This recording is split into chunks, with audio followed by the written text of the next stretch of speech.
Hey everyone, it's Josie here. I'm currently a freshman at the University of South Carolina studying hospitality management in hopes of becoming an event planner or possibly going into retailing.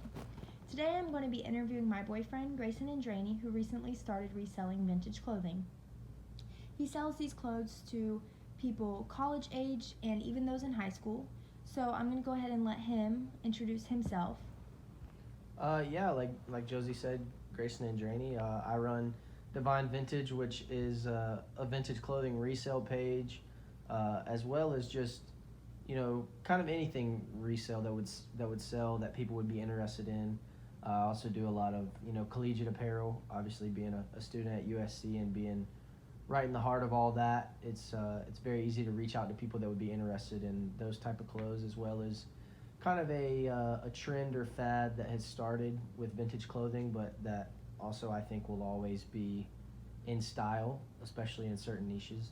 Um, so yeah, it's been a lot, especially in the last month. Starting college, just about the same time I started Divine Vintage, was a lot to handle, especially in the first week. But it's been fun. It's awesome, and I'm excited to explain a little bit more today about the business and as well as answer some questions that I think Josie has laid out. So that's all. So actually, I was going to ask you, how has it been balancing college and running your business? Tough, to be brutally honest. Still definitely trying to figure it out now. Almost third week done of college. It would be second full week, but it's been a lot for sure. Trying to make sure that obviously school to me always comes first. Uh, you know, family obviously always comes first, but when it comes to school and running a business, school comes first because I think education is very important, and making sure that my grades are on top, and that I'm maintaining it in the classroom, which is ultimately what's paying for me to go to college, is what I find most important. But then again, you have to look back and realize, well, hey, you also run a business, and you're the person that signed yourself up for this, so you got to make sure you're pulling your weight on that side too.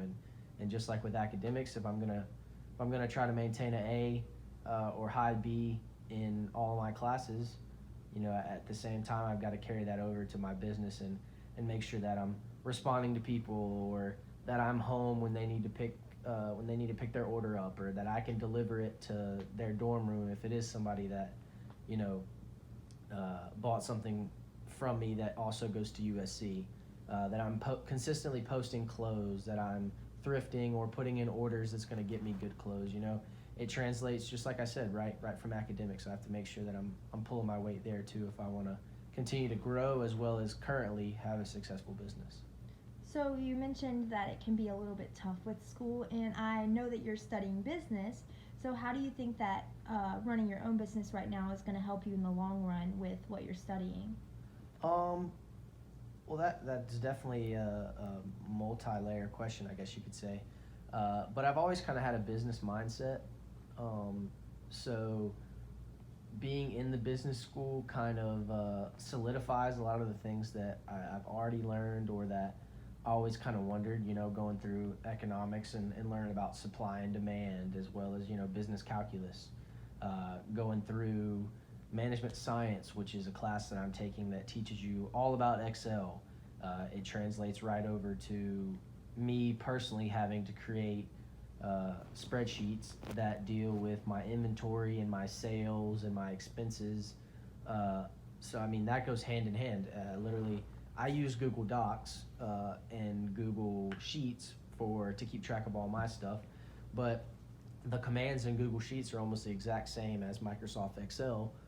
So it's really cool, even from a sense of that I get to learn a lot of the commands that are used in Excel that I can simply translate right over to Google Docs and use to keep track of a lot of my business things. But then, as far as being a business student now, not what I've already learned or what is helping me currently, being that business student that will go through all of the courses that are laid out at Darla Moore, and all of the opportunities that are presented that would help you start a business through Darla Moore.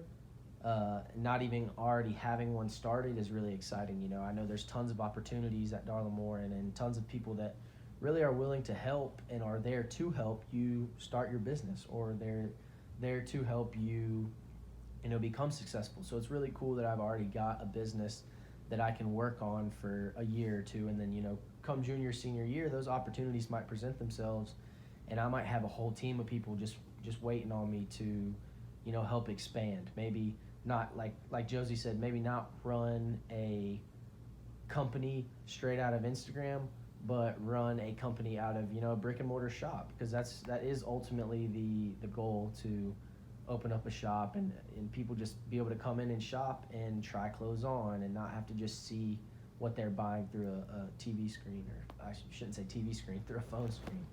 So you're doing your own inventory right now. Right, yeah, it's tough, and it's one of those nitpicky things that, you know, growing up I always heard, you know, I'm sure your mom does it at work. They probably have to inventory a lot of things they get in. But, you know, growing up here, and my stepdad always talking about, well, the next 2 weeks we have to inventory, which always seemed like a kind of once a year, twice a year thing, where instead of being, you know, at work from 8 in the morning to 5, or from, you know, 9 to 5, he was at work from 7 to 7, you know, and inventorying in a big business, you know, adds 5-6 hours to a workday for a couple weeks, you know, maybe 2, you know, might take a whole month. So it's definitely one of those tedious things that every business has to do. You're not going to keep track of what you have or what you're making if you don't keep inventory. So it's definitely one of those necessary things, but it's one of the most annoying things to do. But in the end, when, you know, clothes are being sold, or when somebody wants something, I don't have to go search for that item. I don't have to be home in order to be able to see that item. I can simply, you know, like I said earlier, hop on Google Docs, Google Sheets, which is what I use, and find the item in whatever sheet it might be located in, and I can tell them, you know, what size it is and what I'm wanting to sell it for. But then also on the back end, I have my minimum sale price that I would be comfortable selling it for, and the maximum sale price, because to me, I don't want to ask too much for an item, because I think it's very important that when a customer buys something from you, that they feel that it's a fair price. So that's like when people ask me about a piece and they ask me the price, I never tell them a set price. You know, I always have that price in mind, but I want to hear first what they think the price is worth. So then, you know, ultimately the customer's at the forefront, and they can almost decide to an extent what price they're going to pay. And then it also, that inventory sheet also shows me what I paid for the item. So, you know, let's say that I wanted to sell an item for $25, but someone wanted to buy it for, you know, a little closer to 15. And I could say, you know, meet me in the middle at 20, or I could say maybe just add a little bit and go to 17. And, you know, that might be $7-8 less than I was wanting to get. But at the same time, I can look at that inventory sheet, and if I only paid $3 for the item that I thrifted, or $7 or $8 from ordering it in a big bundle, then, you know, I can say, well, yeah, 15's fine, or yeah, 17's fine, because I can still make sure that I'm getting a decent profit, which a lot of the times I consider a decent profit doubling my money back. You know, so a shirt for $7, or let's just say $7.50, I would preferably like to sell for 15 to get that double profit back. But yeah, that's inventory helps me keep track of all those things. So you're mentioning the prices that you find these pieces for. I'm curious, where do you find these pieces that you're selling? So a lot of it is definitely from like bulk orders, big, you know, just get big boxes, or really big bags rather, of, you know, upwards of 30 pieces in a bag, and, you know, sometimes I might have 4 or 5 bags come in at once. Some being a little less items because they're bigger, or bulkier things like jackets, or maybe even pants, different things like that. So do you have one supplier that you constantly buy from, or? Yeah, so for the most part, I've done most of my bulk orders, or orders in general, from a guy in Washington. Jackson is his name. out of Washington. He runs Loveless Vintage, so shout out to him. But he also kind of helps me. It's mutual, I would say. I help him, he helps me, but it allows him to sell clothes because he actually thrifts full time, resells vintage clothing full time. So it allows him to go through and process a lot more clothing because he's selling such large increments to me. But it's also definitely a price cut on his end because he is selling it to me so that way I can also make a profit. And then there's just a couple other people that I both plan to buy from and also have bought from. And then, thrifting, local Goodwill is always a great thing, or, local thrift stores. Even Plato's Closet, I wouldn't necessarily consider a thrift store, but, it's a resale business that still has very fair pricing. So I do get a lot of clothing from them. Also, Thrift Avenue, like I mentioned, a thrift store. It's a thrift store in Casey, South Carolina, that I can get a lot of things from. They're cool over there. So yeah, there's a lot of places I source from, and a lot of places that I haven't even begun to dive into that would even possibly be sources.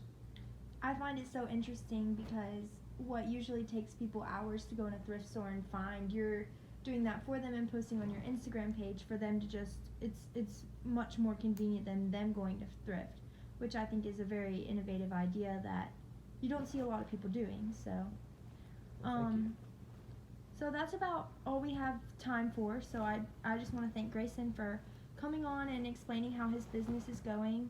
And if you're looking for thrift or vintage resale page, just go to Divine Vintage on Instagram and look through and pick some items. So one last question I have for you before we wrap things up is, how do you set the prices for the items that you sell? Yeah, so that's kind of a tricky question, to say the least, because I still obviously have morals in doing all this, so I want to make sure that pricing is fair to everybody, and that I'm not charging an astronomical amount, but that I'm also not, shorting myself of some money. So most of the time it's just a matter of, there's going to be a baseline for shirts. Shirts are going to sell somewhere between $15 and $25. Maybe even more if it truly is a vintage piece from the 90s. Maybe a Grateful Dead T-shirt, or just a really cool old hard rock piece, or something like that. But then again, you still have to realize a lot of times I'm paying no more than $10 for a shirt, and if I want to double my profit, sell it for 20 or 25, but you don't want to really go way too high and overcharge somebody. So a lot of times it's a piece-to-piece basis, and it's in your head as the seller, just knowing what's fair. And like I said earlier, determining that price a lot of the time is just seeing what the buyer has in mind. If they message me and say, hey, how much for this long sleeve Carolina shirt, or hey, how much for this Adidas windbreaker? Well, a lot of times my response is, just throw me an offer. I'm always down to talk prices. I have a price in mind, but I'd love to hear what you think. And then, a lot of times somebody's going to respond back and say right around what I was thinking. They might say 20. I might have been thinking 25. And I'll say, hey, well, I was thinking a little closer to 25. Could you maybe meet me at 22? Or sometimes, not to say that I get lucky, but sometimes I'm fortunate enough that maybe somebody wants to pay $5 more than I really was going to ask. And that might be that top threshold that I'd be comfortable, I guess, morally selling somebody an item at. So I might want 25 for the item, and they say, I can do 30. How does that sound? Or I can do 35. How does that sound? And a lot of times I'm going to say, yeah, that's perfect with me. Or even sometimes if they did offer 35 and maybe I think it really shouldn't be much more than 30, I'm going to say, hey, well, look, even though you're offering 35, it's really not quite worth that much, and I wouldn't feel comfortable selling it to you knowing that it's really not quite worth that much. So maybe just meet me down at 30. And a lot of times they're extremely excited because they're not only going to pay $5 less than they thought they would and get the item that they want, but they're also going to, feel like it's much more personable than me just being someone that would be trying to take money from them. and being personable and always making sure that in the end the customer does always come first, then that produces return customers, and that produces, high customer satisfaction that then gets you sales from them again, but also gets you sales from people that they refer. All right, Grayson, well, thank you so much for talking to us. I've definitely been enlightened on how this whole thrifting business is working, and I'm excited to see how it grows in the next few months, and I hope that you get a lot more customers looking to buy things, and I hope that it just keeps expanding like you planned it to. Yeah, thank you very much. If you guys are interested in following or checking out what I have, like I think Josie might have mentioned in the beginning, it's just divine.vintage on Instagram, and I do post both Mondays, Wednesdays, Thursdays, and Sundays. So I try to do a Sunday and a Monday batch, and then a Wednesday and a Thursday batch, and most of those are posted between 6 and 7 o'clock at night Eastern time. And I do ship as well, so if any of you listening are wanting to get an item but you might be a little farther away, shipping is definitely a possibility. So I thank you guys. Josie, thanks again for having me, and I appreciate it. Thank you.